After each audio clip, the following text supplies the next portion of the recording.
성경 말씀 보겠습니다. 성경 말씀 요한복음 1장 1절부터 5절까지 말씀입니다. 요한복음 1장 1절부터 5절까지 말씀입니다.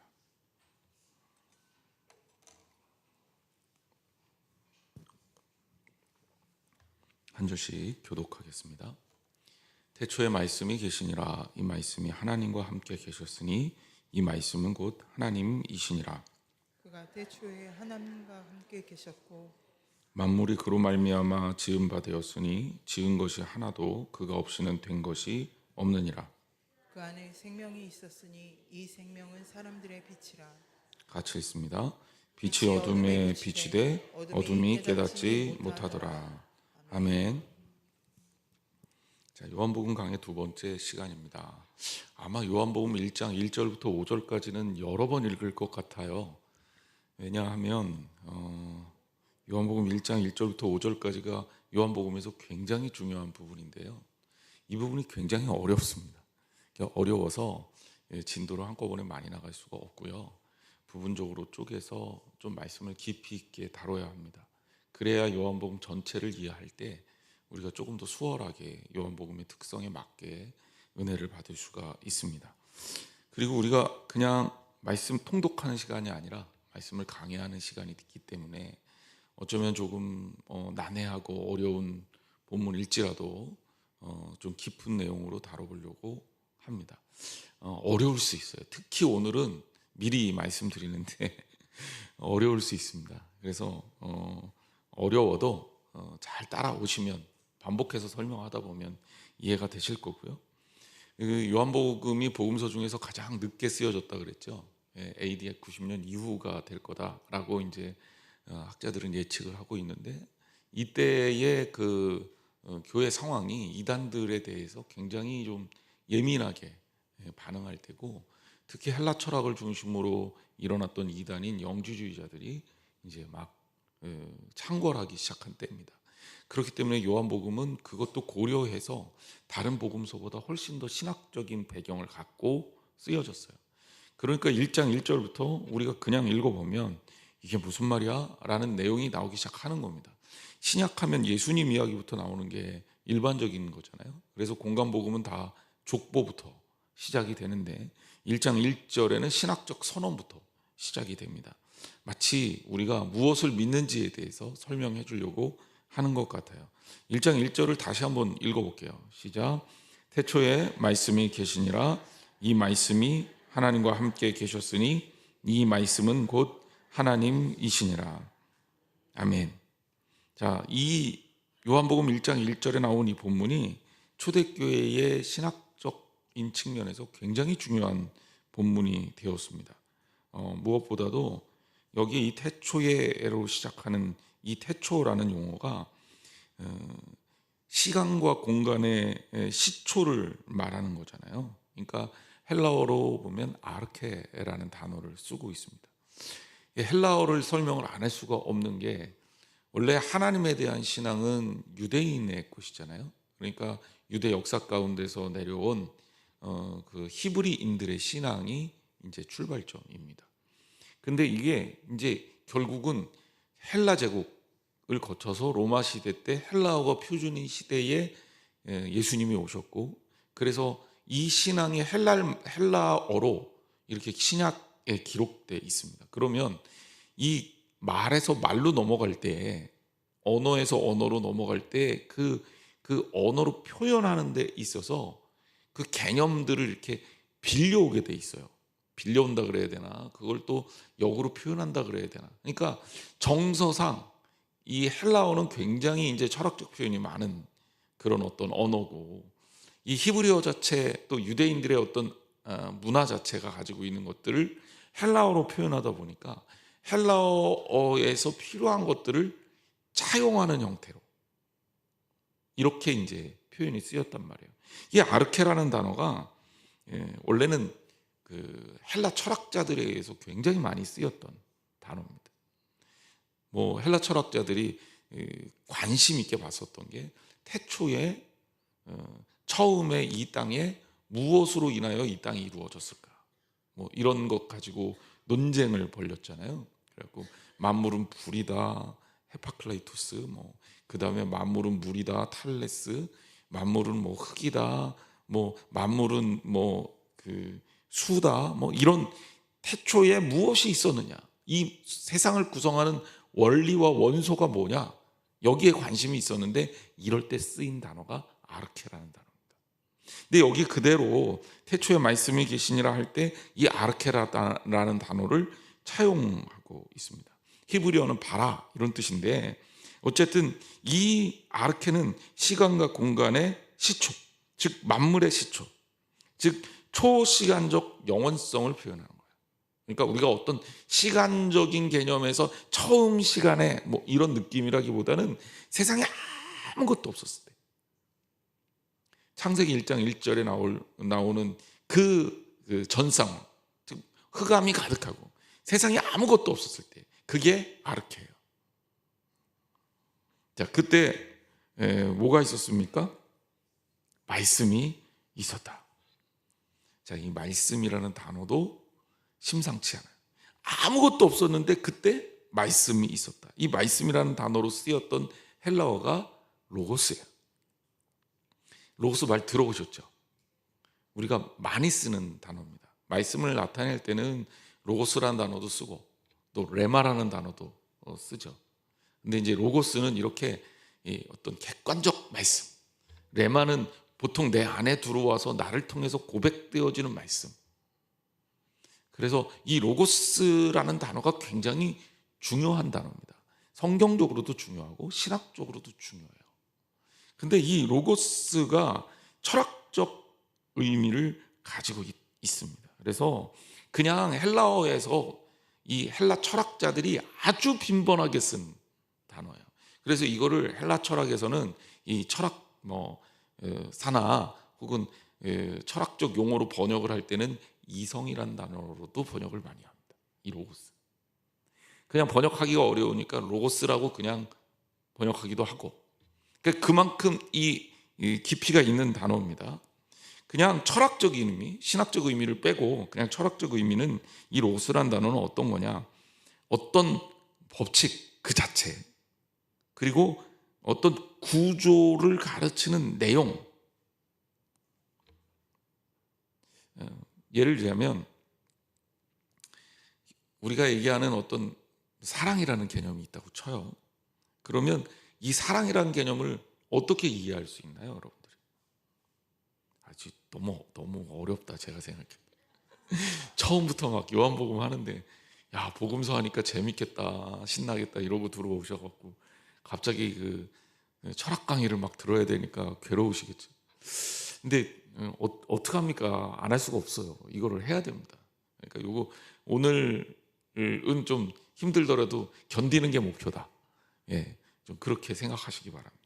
제가 쉽게 설명할 수 있는 다른 방법이 별로 없어요.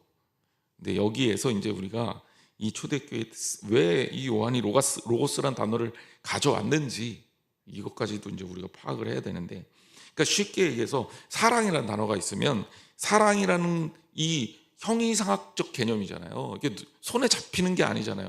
사랑 보여줘봐, 그럼 여러분 보여줄 수 있어요? 사랑 여기 있어, 받아, 막 이러고. 그럼 우리 하트 하나 이렇게 그려서 보여주나요? 뭐 카카오톡의 이모티콘으로는 그렇게 보낼 수 있겠죠. 근데 그게 진짜 사랑인가요?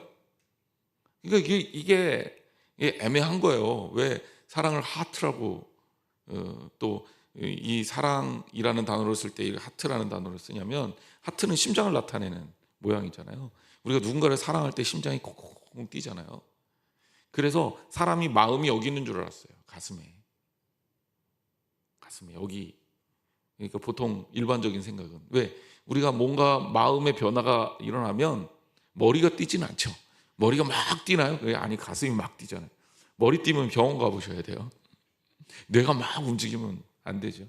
이 가슴이 뛰기 때문에 이 심장으로 나타나는 변화 때문에 마음이 여기에 있다, 이렇게 사람들이 생각을 했던 거예요. 지금은 이제 뇌과학이 발달하면서 우리 머릿속에서 일어나는 호르몬의 작용이고, 호르몬 작용에 의해서 혈류가 급증하게 되니까 심장이 펌프질을 막 하는 거다, 이렇게 설명을 하지만 뭐 의학적 지식이 없었을 때는 이거 설명하기 불가능하잖아요. 그러니까 마음이 뛰는 거죠. 이 마음이 뛰니까 하트 하면 이 우리 심장을 나타내는 거고, 이게 마치 사랑과 연관이 되는 어떤 심볼처럼 그렇게 여겨졌잖아요. 자, 이거 뭐 새 얘기는 했는데, 사랑이라는 단어를 우리가 보여줄 수는 없어요. 논리적으로 이거야 라고 설명하기도 참 애매해. 하지만 여러분 알아요, 몰라요? 모르진 않죠. 사랑하면 다 알잖아요. 예를 들자면, 너 사랑해봤어? 그래, 나 사랑해봤다. 얘기하잖아요. 엄마 나 사랑해? 나 너 사랑하지? 그랬을 때 아들이 한번 나한테 보여줘봐. 그 사랑 어떤 거야? 먹을 수 있어? 뭐 이렇게 얘기하면 여러분들이 말하기는 어렵지만, 사실은 아들도 딸도 내가 너 사랑해 할 때 그 사랑이라는 단어를 이해한단 말이에요. 그럼 이걸 어떻게 이해할까? 어떻게 이해할 것 같아요? 참. 그러니까 그거를 이해하는 틀이 우리한테 있다는 거예요. 그게 뭐다? 그게 로고스다. 설명 기가 막히게 잘했는데. 뒤에 우리 전사님들도 있지만 신학대학에서도 이렇게 못 배워요. 기회만 나면 잘난 척해서 이것도 병이에요. 자제해야 돼. 다시 얘기하자면, 우리가 어떤 형이상학적 사물을 이해하는데 그거를 이해할 수 있는 방법이 별로 없단 말이에요. 우리가 느끼기는 하죠. 알죠. 근데 이걸 어떻게 아냐는 거지. 이 알 수 있게 해주는 틀이 뭐냐? 그게 로고스다라는 거예요. 지금까지 얘기하는 거는 헬라 철학에서 말하는 로고스를 얘기하는 겁니다. 그래서 이게 이제 확장된 개념으로 로고스라는 단어가 쓰이면 우주적으로 나타나는 실제들, 우주의 원리, 법칙, 이런 것들을, 모든 것들을 표상하는 개념, 이거를 로고스라고 했단 말이에요. 그러니까 오늘날에는 이게 좀 세분화됐기 때문에 로고스라는 말을 흔하게 안 쓰지만, 고대에는 하여튼간 뭔진 모르겠는데 알겠는데 설명은 안 돼. 이게 뭐냐, 이거를 이해할 수 있게 해주는 거, 우리에게 알게 해주는 거, 그게 보다 그거를 로고스라고 한 거예요. 그래서 철학자들은 이거를 이성이라는 단어로 번역을 한 거죠. 그렇게 번역을 할 때 그 이성이라는 단어는 우리가 얘기하는 어떤 그 합리적인 면에서의 그 이성을 넘어서는 그 세상을 이해하는 하나의 굉장히 중요한 그 틀, 사고의 틀, 뭐 이것도 좁게 표현한 건데, 그거를 우리가 이성이라고 번역을 한 거고요. 근데 이제 그 단어가 헬라 철학에서의 로고스라는 단어고, 그 로고스라는 단어가 신학으로 들어오게 됩니다. 그 로고스라는 단어를 신학적 의미로 전환시킨 사람이 누구냐면, 플라톤 철학에 심취했던 1세기 유대인 철학자 알렉산드리아의 필로라는 사람입니다. 이 사람은 유대인 철학자인데, 이것을 그 당시 언어로 하나님을 표현하다 보니까, 즉 하나님의 로고스라는 단어를 필로라는 사람이 쓰기 시작했어요. 그러니까 학자들이 언어를 표상하는데 이걸 어떻게 번역할지를 결정한단 말이에요. 외국에서 쓰는 단어가 우리나라로 들어오면서 우리나라에서 어떻게 단어가 쓰여졌을까를 결정하는, 이거 학자들의 몫이거든요. 여러분 공감이 안 되겠지만 신학적 오역이 있었어요. 그게 뭐냐면, 그냥 예로 드는 겁니다. 우리가 성찬을 할 때 이 성찬에서 떡과 포도주를 먹잖아요. 저는 이런 게 재밌는데 여러분들은 재미없을 수도 있으니까. 그러니까 떡과 포도주를 먹는데, 이 떡과 포도주를 해석하는 방법에 따라서 신학적 입장이 세 가지로 나뉩니다. 근데 사실 우리가 성찬을 하기 때문에 이건 굉장히 중요한 이슈예요. 자, 캐톨릭에서는 신부를 뽑을 때 신부가 술을, 그러니까 알코올을 몸에서 분해하지 못하면 성직을 수행할 수 없다고 판단을 합니다. 왜 그러냐면, 이 성찬하고 관련이 있어요. 떡과 포도주를 우리가 나누잖아요. 캐톨릭은 성찬식을 더 많이 하고, 그런데 캐톨릭에서 하는 성찬식의 이 포도주와 떡은 축사를 하게 되면 예수님의 살과 피로 실제적으로 바뀐다라고 생각합니다. 그래서 캐톨릭은 성찬식이 끝나고 남은 이 포도주를 신부가 다 먹어야 돼요. 다 먹어야 됩니다. 그리고 캐톨릭에서 쓰는 이 성찬식에 쓰는 이 알코올, 포도주는 진짜 포도주일 가능성이 많아요. 제가 어떻게 알았냐면, 군 생활할 때요, 군납이 들어옵니다. 교회로 포도주의 군납이 들어와요. 캐톨릭 거 따로 들어오고 개신교 거 따로 들어오고. 그런데 캐톨릭 포도주가 더 좋은 거예요. 그래서 제가 왜 캐톨릭만 성당만 좋은 거 주냐, 그러고 신부님한테 막 내놔라 막 그러기도 했었어요. 우리는 싼 게 들어오고 캐톨릭 건 비싼 게 들어오고, 이거 억울하잖아요. 실제적으로 포도주가 들어옵니다. 진로, 마주왕 라벨 딱 붙어서 나와요. 근데 캐톨릭 건 비싼 게 들어와요. 근데 이제 진짜 캐톨릭은 그만큼 그 알코올, 그 포도, 성찬식에 쓰는 이 포도주도 굉장히 중요하게 생각해요. 그러니까 아무 포도주나 막 하지 않아요. 왜? 이거는 예수님의 피라고 생각해요. 그래서 한 방울도 떨어뜨리면 안 돼요. 너무너무 귀중한 거잖아요. 그거를 다 마셔야 돼요. 이걸 뭐라 그러냐면 화채설이라고 합니다. 화채설. 자, 캐톨릭에서 성찬을 바라볼 때 뭐라고 한다고요? 화채설. 축사하면 그때부터는 이 떡과 포도주는 예수님의 살과 피다. 이거는 실제적인 살과 피다. 그렇게 받아들이는 거예요. 그런데 우리 개신교에서는 이거를 그렇게 생각하지 않아요. 우리는 예수님의 말씀 그대로 나를 기념하라라는 그 말에 의미를 두고, 이 떡과 포도주가 능력이 있는 게 아니라 이것을 통해 예수 그리스도를 기념하는 거다, 생각하는 거다. 그리고 예수 그리스도의 십자가의 죽으심을 우리가 마음에 새기는 거다, 이렇게 말합니다. 우리가 성찬식 할 때 일반적으로 하는 거죠. 그래서 우리는 캐톨릭보다 떡과 포도주에 신경을 덜 씁니다. 그리고 성찬식이 끝나면 때로는 잘 구별해서 버리기도 하고 나누기도 해요. 신부만 먹어야 된다, 이런 거 없어요, 우리는.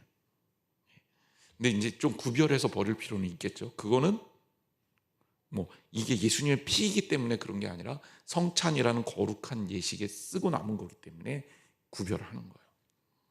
자, 그러면 이해가 좀 되죠? 예. 그래서 이거를 뭐라 그러냐면 기념설이라고 합니다. 제가 두 가지 가르쳐 드렸어요. 첫 번째는 뭐예요? 화채설. 두 번째는 기념설. 이 두 가지만 알고 있으면 되냐? 한 가지가 굉장히 애매한 게 하나 있어요. 이건 마틴 루터가 성찬에 대해서 설명하면서 이론으로 정립한 건데, 마틴 루터는 원래 캐톨릭 사제였잖아요, 그죠? 그러다 종교개혁을 하면서 스스로 프로테스탄트가 됐죠. 그래서 루터교, 마틴 루터의 그 어떤 그 발자취를 따르는 종교가 아직도 루터교입니다. 있어요. 이 마틴 루터는 이거를 신학적으로 뭐라고 불렀냐면, 우리가 먹기 전에는 그냥 포도주고, 또 먹기 전에는 떡이에요, 빵이에요. 그렇지만 우리 안으로 들어가면 이거는 실제로 예수님의 살과 피가 된다, 이렇게 믿었던 거예요. 이 마틴 루터의 이 성찬에 관한 이론을 뭐라 그러냐면 공제설이라고 얘기합니다. 공제, 함께 공자에다가 존재하다 할 때 존재할 제자 그랬고, 함께 존재하는 거죠. 떡과 포도주도 있지만 그것이 우리 몸에 들어가면 예수 그리스도의 살과 피로 바뀐다라고 보는 거예요. 그런데 이걸 번역을 누가 잘못했어요. 이제 요 얘기하려고 여태까지, 물론 우리한테 필요한 개념이긴 하지만 또 사순절이고, 그리고 또 우리가 또 사순절 중간에 성찬식도 할 생각이니까 당연히 이제 여러분들한테 성찬식 하면서 화채설, 공제설, 기념설 이거 가르칠 수는 없잖아요, 그죠? 그러니까 여러분, 제가 수요 예배 때 어쨌든 신학적 논쟁이 나오는 이 시점에서 말씀을 드린 겁니다. 그런데 이거를 공제설이라고 번역을 안 하고 신학자 누군가가 초기에 공채설이라고 번역을 했습니다. 몸체자를 써서.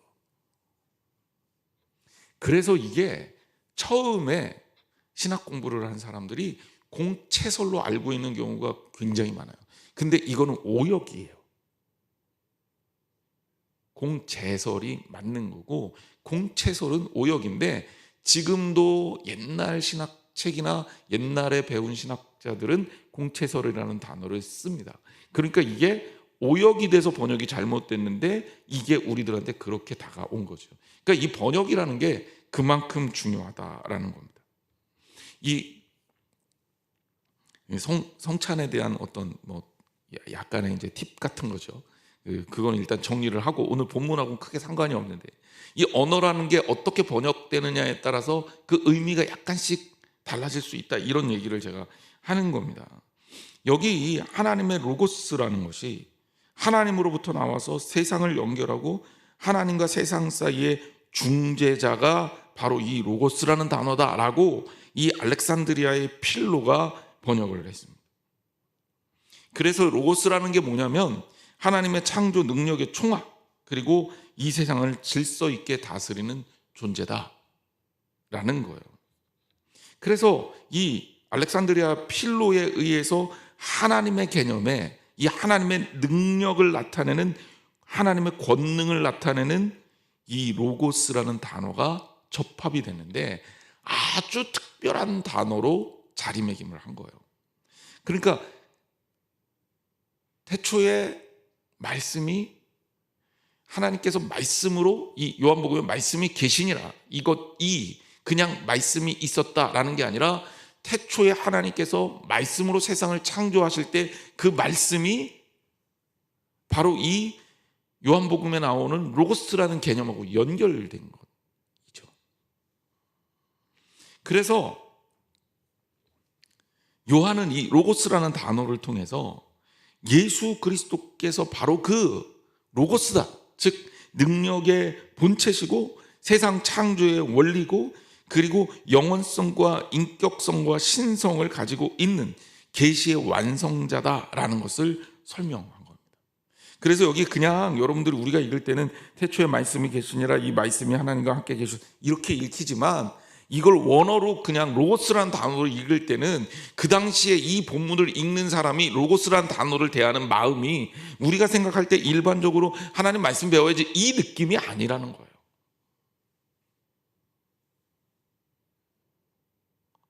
그러니까 여기에 이 로고스는 바로 하나님의 능력, 그리고 그 세상을 이루는 본질, 그리고 심지어 하나님과 우리와의 관계를 이어주는 중보, 그리고 하나님의 계시, 이것들을 모두 포괄하는 하나님의 또 다른 인격, 삼위일체할 때 이 삼위격에 해당하는 이 말씀이라는 로고스를 설명한 거고, 그리고 이 로고스가 누구라고 얘기한 거예요? 요한복음은 바로 예수 그리스도라고 설명한 거예요. 그러니까 구약에 있는 언어 속에는 예수 그리스도라는 이름이 안 나오잖아요. 그 그리스도라는 개념은 알고 있고 메시아라는 개념을 알고 있지만 우리가 알고 있는 육신으로 이 땅에 오신 예수 그리스도라는 그 인간 예수 그리스도에 대한 이해는 구약 성경을 통해서 찾기가 어렵잖아요. 그런데 그 예수 그리스도께서 원래 태초부터 하나님과 함께 하신 로고스다, 이렇게 설명한 거예요. 저 되게 열심히 설명했습니다. 예. 이게 제가 되게 조심스러운 게, 여기서 요만큼만 잘못 나가면 이단이에요. 요만큼만. 그래서 제가 되게 진땀 흘리면서 설명을 열심히 하고 있는 겁니다. 바로 이 로고스가 가지고 있는 이 본질, 이게 바로 예수 그리스도시다라고, 이 창조의 그 시점으로 예수 그리스도께서 그때 계셨다라는 것을 요한이 확인해주고 있는 성경적 선언인 거예요.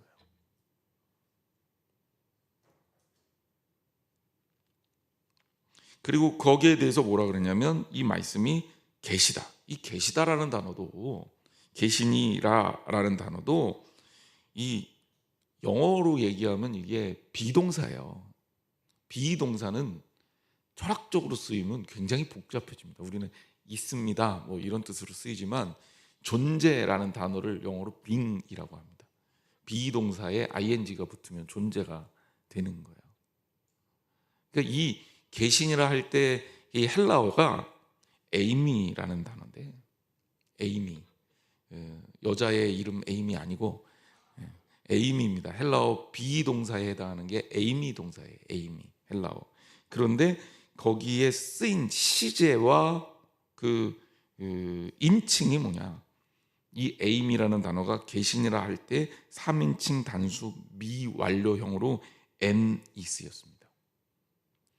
자, 이게 복잡하죠. 제가 헬라어 미완료에 대해서 여러분들한테 설명을 했던 적이 있어요.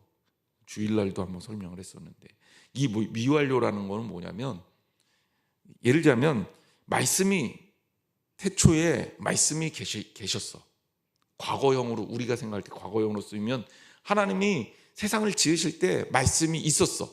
말씀이 있었잖아요. 그죠? 하나님 말씀으로 세상을 창조하셨으니까. 그리고 그 말씀이 로고스다. 이렇게 연결하면 돼요. 자, 좀 지나치게 단순화시켜서 얘기하면 그때 말씀이 있었잖아. 근데 우리는 어떻게 생각하냐면 과거형으로 생각하면 그때 있었어. 그런데 중간에는 없을 수도 있었어. 예를 들자면 제가 이제 점심때 다 됐으니까 먹는 걸로 얘기할게요. 아주 굉장히 유명한 맛집이 있어요. 너 거기 갔었어. 갔었다는 얘기 여러분 다 뭐라고 이해해요? 제가 저 여기 갔었어요. 그렇게 얘기하면 여러분들이 저한테 뭐라고 생각할까요? 목사님이 3년 전에, 제가 3년 전에 여기 왔었어요. 여러분 3년 전에 여기 와서 밥을 먹고 식사를 했었나 보다. 근데 제가 거기서 밥만 먹은 게 아니라 일도 하고 거기에 속해서 계속 거기에 존재해 있었어 라는 표현은 아니잖아요.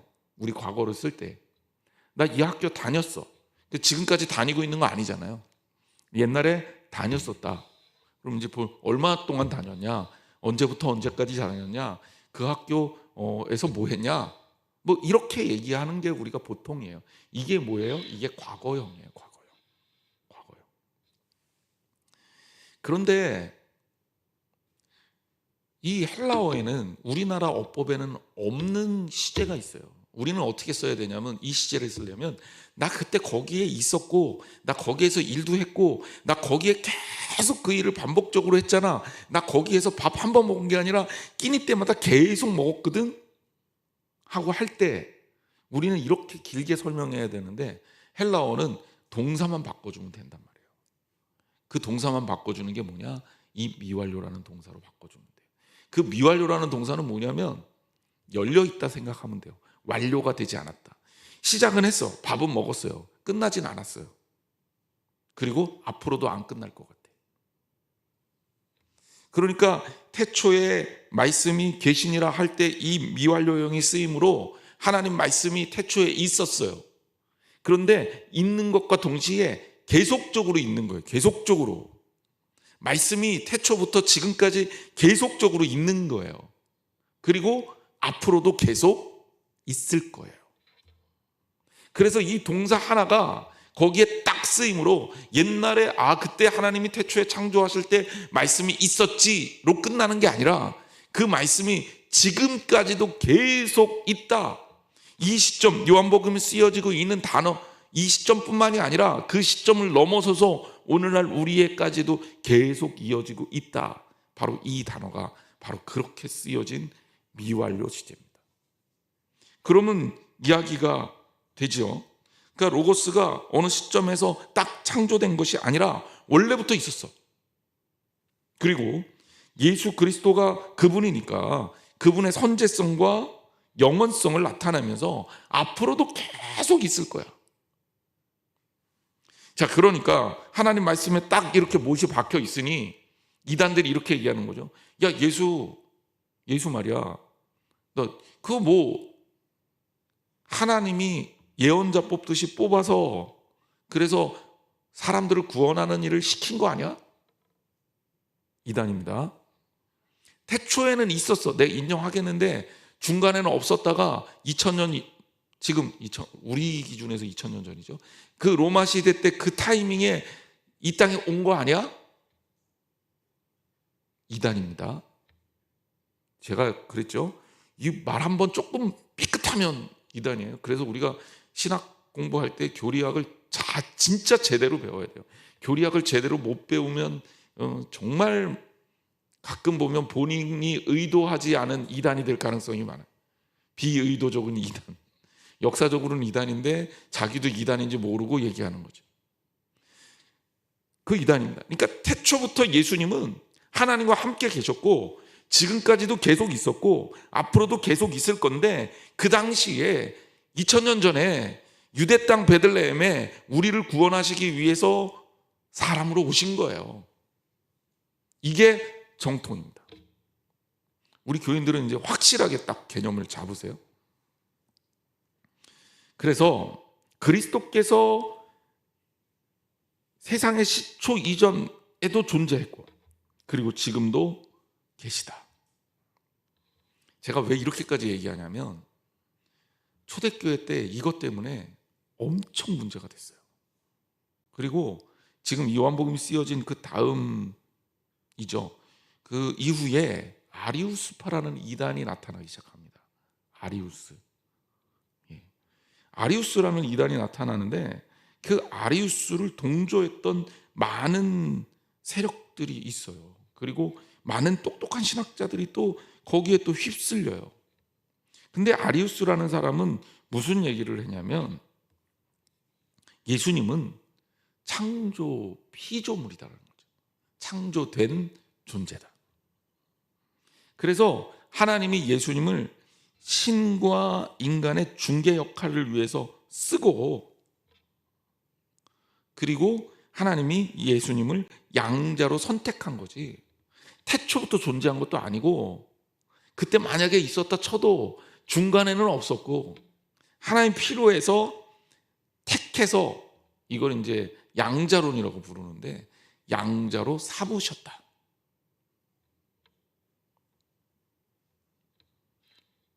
오늘날 이건 큰일 날죠. 큰일 날 이단인데 초대교회 때 이런 이단이 성행했고 아리우스라는 굉장히 중요한 학자가 이런 주장을 했기 때문에 이것들을 대립했습니다.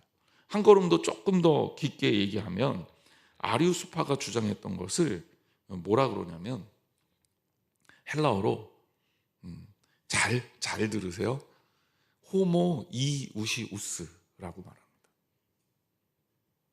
그리고 이 아리우스 편의 반대편에 서서 정통 교리를 수립했던 사람을 아타나시우스라고 하고 이 아타나시우스파라고 불리우는데 이 아타나시우스는 호모 우시우스라고 이 개념을 정리해요. 그래서 이 논쟁이 아주 유명한 논쟁이 됐죠. 왜냐하면 호모 이우시우스, 호모 우시우스 뭐가 달라요? 이가 달라요. 이 영어의 I에 해당하는 헬라어 철자가 있습니다. 이 발음이 이예요. 이. 그래서 이가 다르는데 이 헬라어 철자를 뭐라고 부르냐면 이오타라고 하거든요. 이오타. 그래서 이 논쟁을 이오타 논쟁이라고 불렀습니다. 오늘만 설명할 거예요. 앞으로는 설명 안 할 거니까 걱정하지 마세요. 오늘만 하는 거예요. 오늘만. 안 할 수는 없고 하기는 해야 되겠고 어려워도 해야 돼. 그래서 이 이오타 논쟁의 핵심이 예수 그리스도를 어떻게 바라보느냐예요. 그럼 호모 이우시우스는 뭐냐? 이 이가 들어가면서 이 단어가 신인 유사 동형론으로 이렇게 번역이 됩니다. 그러니까 하나님과 예수님이 유사하지만 같지는 않다. 그렇죠? 하나님과 예수님이 유사하지만 같지는 않다고 본 거예요. 그게 아리우스파가 주장한 호모 이우시우스 신인 동형론이고 때로는 양자론이라고도 불리고 하는 삼위일체론의 이단의 전형적 형태입니다. 그런데 정통은 뭐예요? 호모 우시우스. 이오타가 없어요. 그래서 이오타 논쟁이라고 부르는데 호모 우시우스를 번역하면 뭐냐면 신인 동형론입니다. 하나님과 예수님은 동일하시다. 그래서 이게 딱 정리가 325년 니케아 공의회에서 딱 정리가 됩니다. 그럼 그때까지 아주 복잡한 교리적인 갈등이 있었던 거고. 근데 여러분 그 갈등을 사실은 이 하나님 말씀으로 정리가 된 거예요. 요한복음 1장 1절 말씀을 보면 아리우스가 그렇게 주장할 이유가 하나도 없죠. 그랬고 말씀이 중요한 거예요. 하나님 말씀이 기준이고 말씀대로 믿고 말씀대로 해석하면 돼요. 그렇죠? 그래서 결국 뭡니까? 이 말씀이 하나님과 함께 계셨다. 그리고 이 말씀은 곧 뭐다? 하나님이다. 그냥 딱 정리가 되잖아요. 요한복음 1장 1절에 여러분들이 복잡하게 기독교 교리를 이제 뭐 이 기독론만 해도 막 이렇게 두껍거든요. 저희들 공부하는 책은. 그런데 그렇게 복잡하게 안 해도 아주 명확하고 확실하게 요한복음 1장 1절에서 그 규정하고 있고, 그리고 그라고 불리우는 예수 그리스도가 태초에 하나님과 함께 있었고, 그리고 만물이 그로 말미암아 지은 바 됐다. 그러니까 지은 것이 하나도 그가 없이는 된 것이 없다. 결국은 뭐예요? 우리 예수님은 하나님과 한 분이시고 그 예수 그리스도가 태초부터 있었고 하나님과 함께, 그리고 하나님과 한 분이시지만 이렇게 다른 위격으로 나타나셔서 우리를 구원해 주셨다라는 신앙적 고백이 요한복음 1장 1절에 딱 들어있는 거예요. 정리하면 이 말씀은 뭡니까? 말씀이 선재한다. 이 로고스, 예수 그리스도께서 원래부터 있었다. 두 번째는 앞으로도 계속 있을 거다. 영원성이 여기에 담겨 있죠. 지금까지도 있었고, 예수님이 없었던 때가 있었다? 아니다. 예수님은 태초부터 지금까지 그 시대에도 그렇고 오늘날까지도 계속 있었고 앞으로도 계속 있을 거다. 자, 영원성, 그리고 미리 창조되기 전에 말씀이 있었다? 예수님이 있었다? 오케이. 창조 이후에 예수님이 피조된 거다? 노케이. 아니에요. 절대 아닙니다. 그건 이단이에요. 예수님이 창조 이전부터 하나님과 함께 계셨다. 이거 선재성이라고 얘기하거든요. 미리 존재한다 이거예요. 그러니까 예수님의 선재성, 그걸 얘기하는 거고, 그래서 말씀의 선재성과 인격, 영원성을 얘기하고요.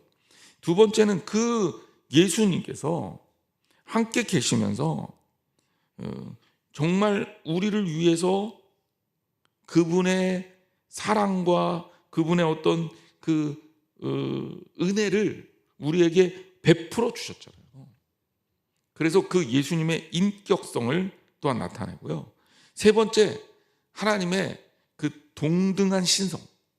예수님이 인성만 갖고 있는 게 아니라 예수님이 신성을 동시에 갖고 있는 하나님이시다라는 것을 증거해주고 있는 거예요. 이게 중요합니다. 엄청 중요해요. 왜냐하면 여러분, 초대교회 이단들 대부분 다 이런 데서 걸려요. 이런 데서. 영지주의자들 같은 경우는요, 예수님을 인간으로 인정을 안 해요. 영지주의 이단은 또 예수님을 인간으로 인정을 안 해요. 예수님 인간이 아니라는 거예요. 예수님이 신이라는 거죠. 인간은 어떻게 온 거냐? 예수님이 인간이 되신 게 아니라 인간이라는 틀 속에 예수님이 들어오신 거야. 빙의 있죠, 빙의. 그런 개념이에요. 그래서 영지주의자들이 쓴 가짜 성경, 위경이죠. 이 위경들을 보면 예수님이 무슨 막 이 사람 몸에 들어갔다가 저 사람 몸에 들어갔다 막 이래요. 그런 예수님은 돌아가실 수 있어요, 없어요? 못 돌아가시지. 이 영지주의자들의 머릿속에 예수님은 죽으신 게 아니에요. 십자가에 달려 돌아가실 때는 누군가 대신 죽은 거야. 그러니까 대신 죽은 게 아니라 사람들이 예수님인지 모르고 그 사람을 죽인 거죠. 그때 예수님의 본성은 어디에 다른 몸에 들어가 있었다. 심지어 제가 정확하게 기억은 안 나는데 읽은 기록에 의하면 그 어떤 책에는 구레네 사람 시몬의 몸에 들어가서 예수님이 웃고 있었다. 이게 가짜 성경이에요, 가짜 성경. 위경이라고 불리는. 그렇게까지도 그 영지주의자들은 주장을 하는 겁니다. 그러니까 예수님의 본질을 제대로 믿을 수가 없으니까. 제가 이제 얘기하는 거잖아요. 인간이 가지고 있는 이성적 한계. 우리가 왜 이런 개념이 어렵냐? 익숙하지 않은 개념이에요. 우리가 아는 개념이 아니야. 경험할 수 없는 개념이에요. 그러니까 우리가 뭐라고 표현을 못하는 거야. 언어로 가둘 수가 없어요. 그러니까 이게 설명도 안 되는 거죠. 그러니까 너무 어려우니까 이것들을 쉽게 설명하고 명확하게 설명하기 위해서 어떻게 하느냐? 없는 개념을 만들어서 자기들이 이해하기 쉽게 바꿔버려요. 근데 여러분, 대부분 그런 거는 진짜가 아니에요. 진짜를 설명하기 위한 도구로 쓰일 수는 있어도 본질을 온전하게 설명할 수가 없습니다. 그러니까 예수 그리스도라는 분, 하나님에 대해서 인간이 어떻게 설명합니까? 여러분, 설명할 수 있는 방법이 인간의 언어 속에는 없어요. 그러니까 하나님에 대해서 설명해 주세요. 막 교회 학교에도 제가 애들 보면 막 도망가고 싶은 게 그런 거거든요. 막 물어봐요, 얘네는. 여러분들은 궁금한 거 있어도 안 물어보잖아요. 예? 그런데 애들은 그냥 막 물어봐요. 하나님 보여줘봐요. 예수님 어디 있어요? 뭐 두 분이 한 분이라며 뭐 그거 뭐예요? 뭐 마징가 제트의 합체 로봇이에요? 막 이런다고. 그럼 이제 얘네들한테 어떻게 설명을 합니까? 설명해도 이해를 못 하니까. 그리고 저도 설명할 방법이 없죠. 그러니까 이제 결국은 어떻게 합니까? 도망가는 거죠. 야, 그건 나중에 하나님 나라 가면 물어봐. 이러고. 하지만 그렇다고 해서 우리가 설명하지 못한다고 해서 없는 거예요? 옛날에 하늘에 떠 있는 태양을 우리가 설명할 수 있었나요? 그때 몰랐으니까 설명을 못했죠. 그러니까 뭐 저거는 태양신 아폴로다, 뭐 저거는 뭐 하늘에 엄청난 에너지가 떠 있는 거다, 뭐 말도 안 되는 얘기를 막 갖다 붙여서 했어요. 비슷한 설명도 가끔은 나오기는 했지만, 근데 맞아요, 틀려요? 틀리잖아요. 근데 사람들이 이해 못하니까 그렇게 설명한 것 뿐이에요. 그러니까 여러분, 그 설명에 너무 휘둘리지 마시라는 거예요. 제가 이건 아닙니다, 저건 아닙니다, 이렇게 구별해서 말씀드리는 이유가 뭐냐면 대부분 설명하면서 문제가 생기는 거예요. 여러분, 아까도 얘기했지만 사랑이란 개념을 어떻게 설명합니까? 형이상학적 개념이잖아요. 설명이 안 되죠. 근데 알잖아요, 우리. 이제 그걸 이해할 수 있게 해주는 게 로고스라는 틀이라고 얘기했지만, 제가 이 로고스라는 틀이라고 얘기한 이 헬라 철학적 개념으로 여러분들한테 설명한 거예요. 불과한 거지. 나중에 사랑이라는 본질을 우리가 하나님 나라 가면 알 수도 있을 거예요. 그때는 아주 명확해지겠죠. 그래서 성경이 뭐라 그러냐면, 지금 거울로 보는 것처럼 희미하나 그때는 눈과 눈으로 보는 것처럼 명확할 거다라고 얘기를 하는 거예요. 그러니까 여러분이 지금 이 본문, 그러니까 제가 늘 얘기하지만 성경에서 설명한 대로 믿으시면 돼요. 그게 최고의 신학이자 최고의 이해예요. 예. 그렇게 받아들이시면 돼요. 그러면 오늘 이 1장에서 설명한 핵심 내용은 뭐냐면, 태초에 말씀이 계셨다는 거예요. 그리고 그 말씀이 하나님과 함께 계셨다는 거고, 그 말씀이 곧 하나님이셨다는 거예요. 그러니 예수님과 하나님은 한 분이시다라는 선언을 요한복음 1장 1절에 요한 사도가 딱 못 받고 요한복음을 시작하는 거예요.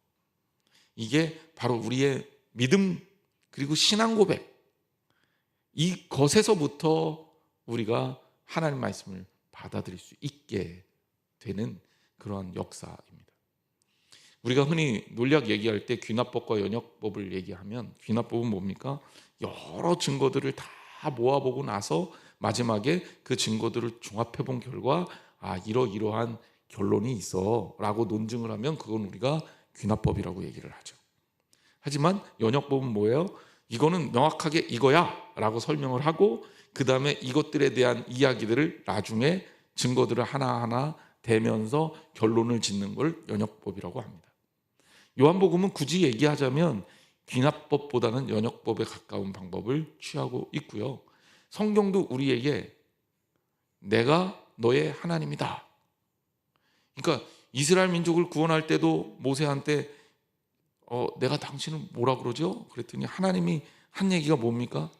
나는 여호와다, 스스로 있는 자다 그랬잖아요. 그렇죠? 근데 영어 성경을 보면 되게 재밌게 번역이 돼 있어요. I am who I am. 그러니까 나는 나는 나다. 그래서 어떤 성경에는 I am I 이렇게 번역되어 있어요. 그러니까 예수님이 무슨 얘기를 해준 거냐면, 하나님이 모세에게 무슨 얘기를 해준 거냐면, 하나님 내가 뭐라 그러죠? 뭘 얘기해. 나는 나야. 나는 나야. 그러니까 나에 대해서 너희 언어로 규정할 수가 없어. 그 얘기예요. 하지만 그 하나님은 어떤 분이에요? 우리를 구원하신 분이에요. 그리고 우리를 이끌어 주신 분이고, 우리와 함께 하시는 분이고, 우리와 동행하시는 분이고, 천지를 만드신 분이고, 이 만드셨을 뿐만 아니라 심판하실 분이고, 그리고 하나님 나라의 주인이 되시는 분이에요. 그거를 우리가 믿고 따라가는 거예요. 왜? 진리니까. 명확한 진리니까. 우리 신앙 안에서 그것은 고백되어야 할 명확한 진리니까 말이에요.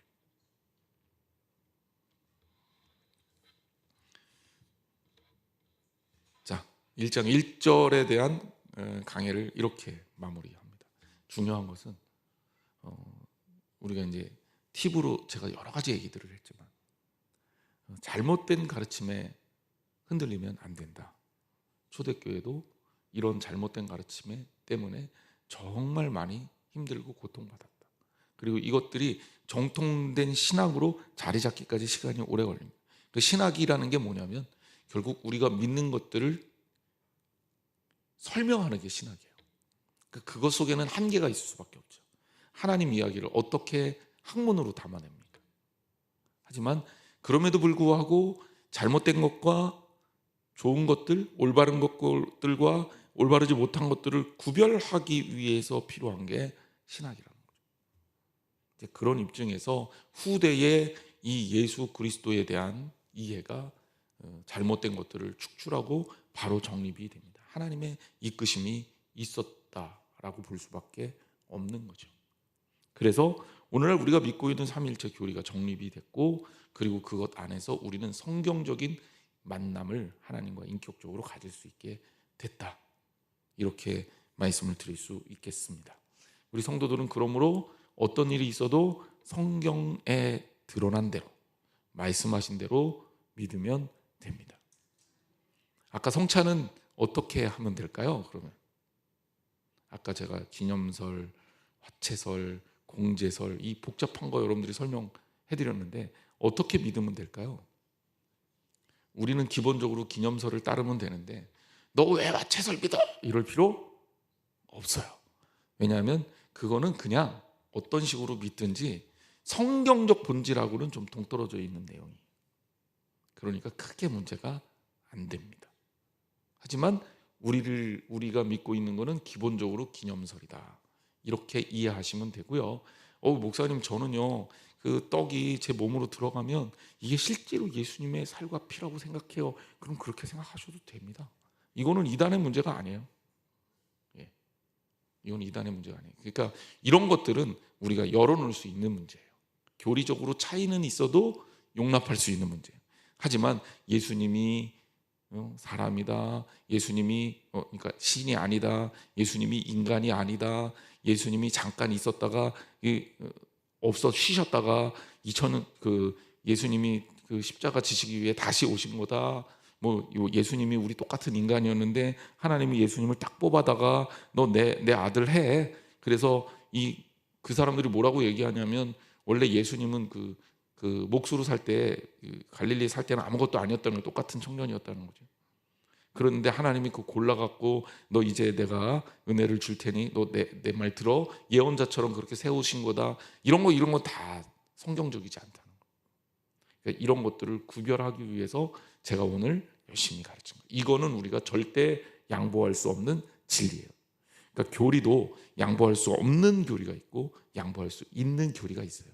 그러니까 이것도 여러분들이 아울러서 구별하면 되겠습니다. 어려우셨겠지만 잘 들어주셔서 감사합니다. 기도하겠습니다.